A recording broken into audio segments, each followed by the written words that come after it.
सुंदरगढ़ एक बहुत ही सुंदर और खुशहाल गांव था। गांव की सुंदरता देखते आंखें नहीं थकती थी। गांव में सभी लोग एक दूसरे से मिलजुल कर रहा करते थे। इस गांव में भोला अपनी पत्नी और एक 9 वर्ष के बेटे के साथ रहा करता था। भोला खेती करता, जिससे कि उनका गुजारा हो रहा था। अरे शांति, जल्दी से खाना बांध दो। मुझे खेत पर जाने के लिए ऐसे भी देर हो रही है। और राहुल अभी सोकर उठा है या नहीं? शांति एक पोटली में खाना लेकर जल्दी से भोला के पास आती है। ये लीजिए, आज मैंने आपकी मनपसंद गोभी की सब्जी रखी है।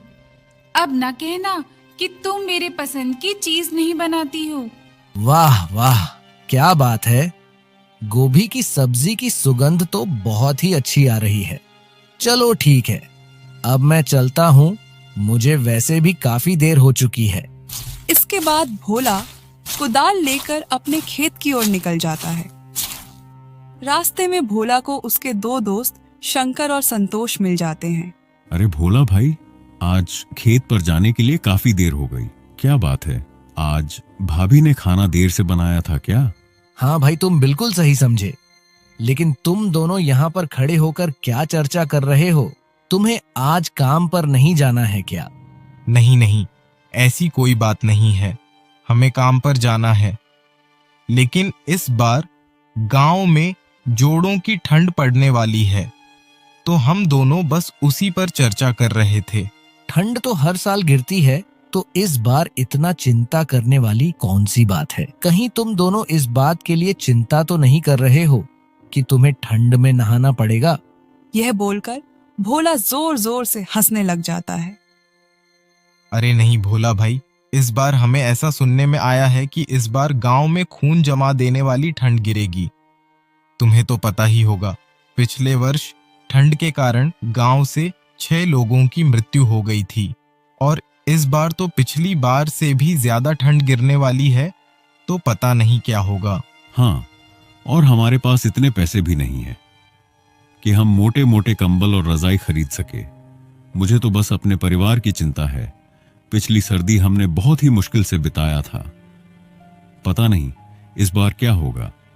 मुझे तो अभी से ही बहुत डर लग रहा है। अच्छा, तो ऐसी बात है। अभी तो इस समस्या का समाधान मुझे भी नहीं पता है, लेकिन हम इसके बारे में सोचेंगे। अभी मैं खेत पर चलता हूँ, मुझे बहुत ही काम है और मुझे पहले से ही काफी देर हो चुकी है। इतना बोलकर भोला खेत की ओर निकल जाता है। भोला खेतों में काम कर रहा था, तभी उसे ठंड से बचने और बहुत सारा पैसा कमाने की एक तरकीब दिखाई देती है। इस बार बहुत ज्यादा ठंड गिरने वाली है। सारे गांव का हाल बेहाल हो जाएगा। क्यों ना मैं जंगल से लकड़ियां काटकर जमा कर लूं, और जब कड़ाके की सर्दी गिरेगी तो मैं उन्हें अच्छी कीमतों पर बेचूंगा। और अगर मेरा यह उपाय सफल हुआ तो मेरे पास बहुत सारा धन इकट्ठा हो जाएगा, और फिर शायद मेरी गरीबी के दिन भी खत्म हो जाए। फिर भोला कुदाल लेकर घर की ओर निकल जाता है। कुछ देर बाद भोला घर पहुंच जाता है। अजी, क्या बात है, आज आप खेत से बहुत जल्दी लौट आए। कोई समस्या है क्या, या फिर आपकी तबीयत ठीक नहीं है? अरे नहीं भाग्यवान, मैं जब खेत पर जा रहा था तब शंकर और संतोष से मेरी मुलाकात हुई। उन्होंने बताया कि इस बार गांव में कड़ाके की ठंड गिरेगी। इसीलिए मेरे मन में एक योजना आई है कि मैं जंगल से सूखी लकड़ियां काटकर इकट्ठा कर लूं, और जब खून जमा देने वाली ठंड गिरे तब मैं उन्हें बेचकर बहुत सारा पैसा कमाऊं। हाँ, आपकी बात तो बिल्कुल सही है। हम ये कर तो सकते हैं। मानना पड़ेगा भोला जी, आपका दिमाग तो मेरी जुबान से भी तेज चलता है। हाँ हाँ ठीक है, अब मैं जंगल से लकड़ियां काटने के लिए जा रहा हूँ, और तुम यह बात किसी को भी मत बताना, नहीं तो हमारे सारे किए कराए पर पानी फिर जाएगा। नहीं नहीं जी, मैं ये बात किसी को नहीं बताऊंगी। मैं इस बात को खाने की तरह ही पचा लूंगी। दोनों हंसने लग जाते हैं, और फिर भोला कुल्हाड़ी लेकर जंगल की ओर लकड़ियां काटने के लिए निकल जाता है। कुछ दूर चलने के बाद उसे कुछ सूखे पेड़ दिखाई देते हैं। वह क्या बात है? यहाँ तो बहुत सारे सूखे पेड़ हैं। मैं अब लकड़ियाँ काटना शुरू करता हूँ। अनीता बहन, क्या तुम जानती हो, इस बार जंगल में कड़ाके की ठंड गिरने वाली है। मुझे तो बहुत ही चिंता हो रही है। मैं सब जानती हूँ। तुम्हें किस चीज की चिंता हो रही है? तुम ऐसे भी 2 से 3 दिन में एक बार नहाती हो, और जब ठंड आती है तो तुम 15 से 20 दिन में एक बार नहाती हो। हाँ हाँ, जैसे कि तुम हर दिन नहाती हो। बड़े बुजुर्ग कह गए हैं कि दूसरों को बुरा कहने से पहले खुद के गिरेबान में झांक लेना चाहिए। भले ही मैं 15 से 20 दिन में एक बार नहाती हूँ, लेकिन मैं तुमसे सुंदर ही दिखती हूँ। और अगर यकीन न हो तो सारे गांव वाले से पूछ लेना, आई बड़ा मुझे ज्ञान देने वाली। हाँ, ये बात तो सही है। बस एक ही समस्या है कि तुम्हारे शरीर से बदबू बहुत आती है, इसलिए सुंदर दिखने के साथ साथ कभी कभी नहा भी लेना चाहिए। हाँ ठीक है, मैं जानती हूँ, और यह भी जानती हूँ कि लोगों की तरह तुम भी मेरी खूबसूरती से जलती हो। ठीक है, तुम दोनों ही सुंदर हो और हर रोज नहाती हो। अब लड़ाई करना बंद करो और यह सोचो कि इस बार ठंड से कैसे बचा जाए, नहीं तो हम सब की कुल्फी जम जाएगी। बचने का तो बस एक ही उपाय है, कंबल के अंदर रहो और पानी से दूर रहो। दूसरी ओर भोला हर रोज जंगल जाता और ढेर सारी सूखी लकड़ियां काट कर लाता। एक दिन सुबह जब कुल्हाड़ी लेकर भोला लकड़ी काटने के लिए जा रहा था, तभी उसे शंकर और संतोष रोक लेते हैं। अरे भोला भाई, तुम ढेर सारी सूखी लकड़ियां हर रोज काट कर क्यों ला रहे हो? अरे भाई, तुम तो जानते ही हो कि मेरी पत्नी को खाना बनाने का कितना शौक है। वह हर रोज तरह तरह के पकवान बनाती है, जिसके कारण काफी सारी लकड़ियां चूल्हा जलाने के लिए लग जाती हैं। इसीलिए मुझे हर रोज लकड़ियां काटने के लिए जंगल जाना पड़ता है। लेकिन भोला भाई, हमें तो यह पहली बार पता लगा कि तुम्हारी पत्नी खाना बनाने की शौकीन है। हमने पहले ऐसा कभी नहीं सुना है। फिलहाल छोड़ो, तुम कह रहे होंगे तो सही ही होगा। शंकर और संतोष को भोला की बात सुनकर कुछ अजीब लग रहा था, लेकिन उन्होंने इन बातों पर ज्यादा ध्यान नहीं दिया। ठीक है भाई, अब मैं चलता हूँ। कुछ दिन इसी तरह बीत गए। भोला जंगल जाता और सूखी लकड़ियां काट कर लाता। अब उसके पास बहुत सारी लकड़ियों का भंडार हो गया था। कुछ ही दिन बाद गांव में ठंड गिरना भी शुरू हो गई थी। भोला अपने घर के बाहर एक बोर्ड लगा देता है, जिसमें 1 किलो लकड़ी की कीमत 5 रुपए लिखी थी। जब सभी गांव वाले वह बोर्ड देखते हैं तो उन्हें भोला की सारी चतुराई का पता चल जाता है कि वह क्यों हर रोज सूखी लकड़ियां काटने जंगल जाता था। भाई, क्या तुमने भोला के घर के बाहर वह बोर्ड देखा जिसमें 1 किलो लकड़ी की कीमत 5 रुपए लिखी थी? भोला ने बहुत ही चतुराई दिखाई है। वह जंगल से फ्री में लकड़ियां काटकर हमें 5 रुपए किलो बेच रहा है। हाँ भाई, तुमने बिल्कुल सही कहा। हर रोज जब भोला जंगल में सूखी लकड़ियां काटने जाता था, तब हम उससे पूछते थे कि तुम इतनी सारी लकड़ियों का क्या करोगे। तब वह हर रोज कुछ ना कुछ बहाने बना दिया करता था। हमें तो तभी उस पर शक हो गया था, लेकिन हमें यह नहीं पता था कि वह ऐसा काम कर सकता है। अरे तो अब इसमें सोचने वाली कौन सी बात है? भोला से 5 रुपए किलो लकड़ी खरीदने से बढ़िया है कि हम सभी कल जंगल जाएंगे और हम भी सूखी लकड़ियां काट कर लेकर आएंगे। यह बात जब भोला को पता चलती है तो वह चिंता में पड़ जाता है, क्योंकि अब उसका लकड़ी बेचने का व्यापार सफल नहीं हो पाएगा। अरे भाग्यवान, क्या तुमने सुना? गांव के लोग कल सूखी लकड़ियां काटने के लिए जंगल जा रहे हैं। अगर वह सूखी लकड़ियां काट लेंगे तो हमसे लकड़ियां कोई भी नहीं खरीदेगा और मेरी सारी मेहनत पर पानी फिर जाएगा। हाँ जी, आपने बिल्कुल सही कहा। काश कोई ऐसा चमत्कार हो जाए कि कल गांव वाले लकड़ियां काटने जा ही ना पाए। हाँ, अब हम सिर्फ ऊपर वाले के भरोसे ही रह सकते हैं। कुछ ही देर बाद रात हो जाती है। दोनों पति पत्नी खाना खाकर सो जाते हैं, लेकिन रात में ठंड के साथ साथ आसमान में काले बादल छा जाते हैं और कुछ ही देर में बहुत तेज बारिश होने लगती है।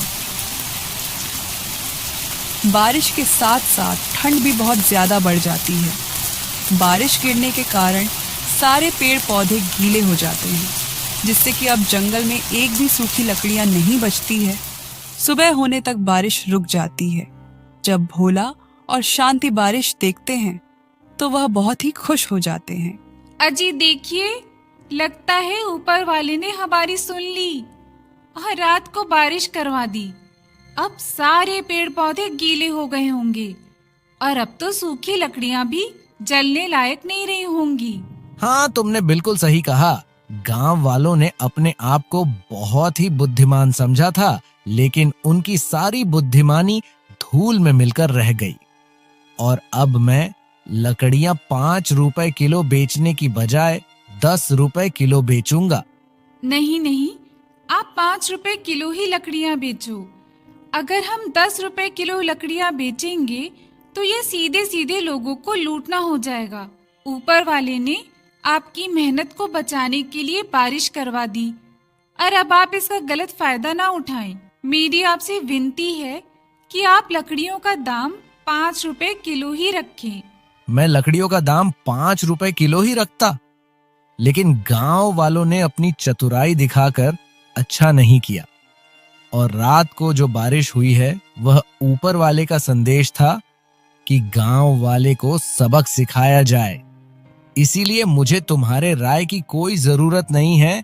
मैं लकड़ियां 10 रुपए किलो ही बेचूंगा। अपने पति की यह बात सुनकर शांति को बहुत ही दुख होता है और भोला अपने घर के बाहर लगे बोर्ड को बदल देता है और उसमें 10 रुपए किलो लकड़ियों का दाम लिख देता है। यह देख गांव वालों को बहुत ही गुस्सा आता है, लेकिन वह कुछ नहीं कर सकते थे। देख रही हो सुमन बहन, गांव में कितनी ज्यादा ठंड पड़ रही है। हमारे पास तो थोड़ी सी ही लकड़ियां हैं। हम इसे ही जलाकर इस ठंड से राहत पाने की कोशिश कर रहे हैं। हाँ, तुमने बिल्कुल सही कहा आरती बहन। हमारे पास तो थोड़ी भी लकड़ियां नहीं है, इसलिए हम तुम्हारे घर आग की गर्मी लेने आए हैं।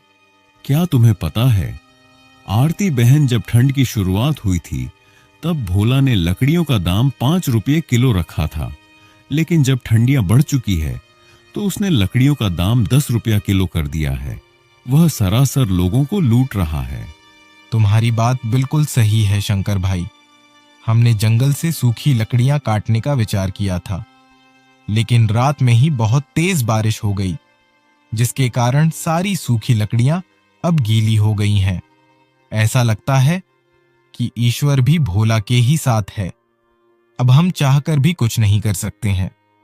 अब हमें अगर और लकड़ियां चाहिए तो हमें भोला से 10 रुपए किलो लकड़ियां खरीदनी पड़ेगी, क्योंकि आग ही हमें इस जानलेवा ठंड से बचा सकती है। फिर सभी मायूस और लाचार होकर बची खूंची लकड़ियों से आग तापते हैं। दूसरी ओर भोला का लकड़ी बेचने का व्यापार बहुत ही अच्छा चल रहा था। सभी गांव वाले उससे ही सूखी लकड़ियां खरीद रहे थे और उसकी बहुत ही अच्छी आमदनी हो रही थी। धन के साथ साथ उसके अंदर घमंड भी आ गया था। एक दिन उसके पास एक बुजुर्ग महिला आती है जो कि ठंड से बहुत ही कांप रही थी। बेटा, मुझे बहुत तेज ठंड लग रही है। दया करके मुझे थोड़ी सी लकड़ियां दे दो, मगर मेरे पास तुम्हें देने के लिए पैसे नहीं हैं। माफ करिएगा माँ जी, मैंने खून पसीना एक करके ये लकड़ियां जंगल से काटी है, इसीलिए मैं ये आपको मुफ्त में नहीं दे सकता। अगर आपके पास पैसा है तो लकड़ियां ले जाइए, वरना आप यहाँ से जा सकती हैं। नहीं नहीं बेटा, ऐसा मत कहो।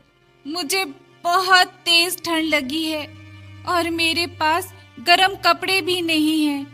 अगर तुम मुझे लकड़ियां नहीं दोगे तो शायद इस ठंड में मैं जिंदा नहीं बच पाऊंगी। दया करके मुझे थोड़ी सी लकड़ियां दे दो। ऊपर वाला तुम्हें हमेशा खुश रखेगा। अरे माँ जी, ऊपर वाले ने मुझे ऐसे ही बहुत खुश रखा है। मुझे आपकी मुफ्त की दुआओं की कोई जरूरत नहीं है। मैं आपको मुफ्त में लकड़ियां नहीं दूंगा। आप मेरा समय व्यर्थ ना गवाएं। आप यहाँ से जा सकती हैं। बूढ़ी औरत बहुत ही निराश मन से वहां से चले जाती है। भोला के पास पैसे के साथ साथ अहंकार भी आ गया था और उसे शायद यह पता नहीं था कि अहंकार ही इंसान के अंत का कारण होता है। अगले दिन भोला को किसी काम से दूसरे गांव जाना था। अगली सुबह भोला शांति से कहता है, मेरी बातों को ध्यान से सुनो। मैं किसी जरूरी काम से दूसरे गांव जा रहा हूँ। लकड़ी बेचने का काम तुम आज के लिए संभाल लेना और याद रहे, किसी को भी मुफ्त में एक भी लकड़ी का टुकड़ा मत देना। आप लोगों पर इतना अत्याचार कर रहे हैं, मुझे ये बिल्कुल भी सही नहीं लग रहा है। अभी भी मौका है, हमें पैसे कमाने के साथ साथ दुआएं भी कमानी चाहिए। आप मेरी बात को मान लीजिए और लकड़ियों की कीमत कम कर दीजिए ताकि सभी इस जानलेवा ठंड से बच सके और हमारा भी थोड़ा मुनाफा हो जाए। अब मेरे दिन इतने भी कमजोर नहीं हैं कि मैं तुम्हारी बातें सुनूं। मैं जितना बोलता हूँ बस तुम उतना ही करो। तुम्हें अपना दिमाग चलाने की कोई जरूरत नहीं है, नहीं तो अच्छा नहीं होगा। अपने पति की ऐसी कड़वी और क्रोधजनक बातें सुनकर शांति इसके आगे कुछ भी नहीं बोल पाती है, लेकिन वह मन ही मन यह समझ जाती है कि विनाश की घड़ी नजदीक है। इसके बाद भोला दूसरे गांव की ओर निकल जाता है। घर में अब सिर्फ भोला की पत्नी और उसका 9 साल का एक बेटा ही था। शांति घर के बाहर बैठकर आग ताप रही थी और उसका बेटा राहुल घर के अंदर खेल रहा था। राहुल को बहुत ही ठंड लग रही थी और राहुल अभी बहुत ही नादान था। मुझे कितनी ठंड लग रही है। माँ तो बाहर आग की गर्मी ले रही है। यहाँ जो पिताजी ने सूखी लकड़ियाँ रखी है, मैं भी उसमें आग लगाकर आग ताप लेता हूँ। राहुल बहुत ही नादान था। वह यह नहीं जानता था कि एक लकड़ी में आग लगाने से सारी लकड़ियां जल जाएगी। राहुल एक लकड़ी में आग लगा देता है। लकड़ियां सूखी थीं, इसलिए तुरंत ही सारी लकड़ियों में आग लग जाती है। देखते ही देखते उनका घर जलने लग जाता है। शांति बाहर खड़े होकर रोते हुए सिर्फ तमाशा देखते रह जाती है, क्योंकि घर के अंदर जाने का कोई भी रास्ता नहीं था। पूरे घर में भयंकर आग लग चुकी थी और कोई भी गांव वाला आग बुझाने के लिए नहीं आया, क्योंकि भोला ने सब पर थोड़े से पैसे के लिए अत्याचार किया था। उस आग में भोला का बेटा राहुल भी जलकर मर जाता है। कुछ घंटे बाद घर जलकर राख में बदल जाता है।